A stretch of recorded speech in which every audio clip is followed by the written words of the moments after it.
What is it? What is it about that fucking song? Levi Stubbs.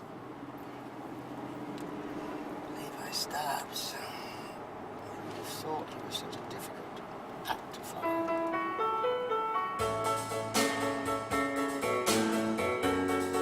Now we're going to take the clock back. Don't want to spend another day here. Oh, I want to split now. I just can't quit now. You really got a hold on me. I have to say, this is the only room in the house with the gold records on the wall. This is the Dig Me room. Every other room in my house has nothing at all, so it all ends up staying in this room. Because I'm the only one that usually ever goes in there, so I don't feel embarrassed by it. But if you're looking at this thinking, wow, he's got all this shit everywhere all over his house, it's not true. I can't. I get embarrassed by it. So.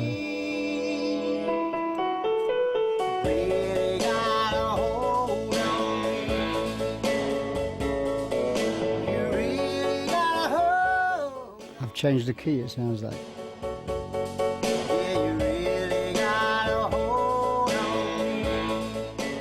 So I feel so relaxed in my studio that like all the lead vocals I've done for all my records, not in the same room because I've moved a few times, but I've always done all the lead vocals for whether it be Tarzan or whatever in my environment. You know, as soon as I go into a studio with headphones on, it kills it.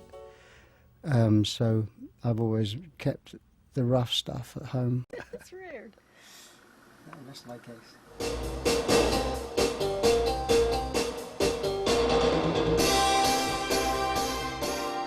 You know, originally my idea was to do songs that would surprise people, you know, that they hadn't heard before, like In My Lonely Room and a few other things. And things like Uptight, I would never have touched, but in fact it's turned out to be one of the best things on the record.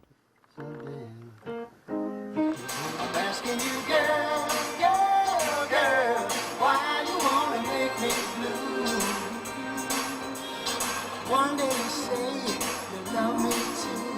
Next day you tell me we are. I don't think I knew this song. That's like he was saying about Tears of the Clown, you know, he would have just died. It was an album track in the States. And so someone at Motown in England picked it up and said, this is a #1 record. So they released it and it became a #1 record in the States as well. And there's two versions of it. The one I grew up with and the one that America grew up with.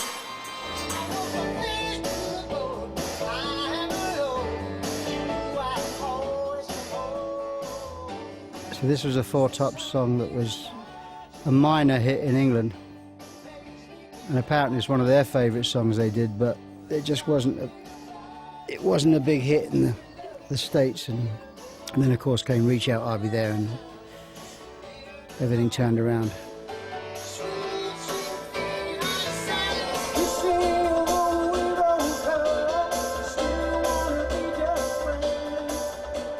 For me to sing this song properly, I had to take it down in pitch, and it suddenly lost the sweetness, the sweet spot of bam da bam da bam da bam da bam. Of course, I was playing the wrong note on the riff, I found out.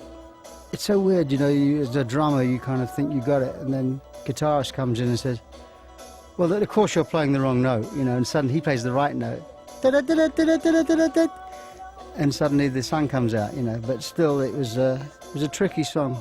It turned out well with the guitars, real bass, because some songs really rely on the guitar much more, and that's my weak spot.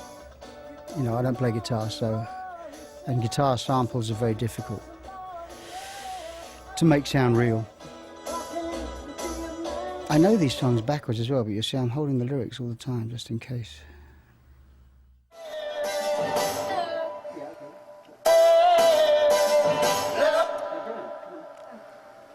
Enjoy yourself as well, right? I have to say that I sound terribly impatient in this, just like my dad would. Come on, get on with it. And they were singing it in the car all the time when we listened to it. And then I came to record it, and they were outside playing football. I said, "Well, come in and sing it then." And it's when you see yourself like this, you think, God, I'm not that. I'm not like that. Why do I sound so impatient? Not yet, not yet. Lift your head up. Come on. Don't have fun. This is work. Terrified. I've terrified them.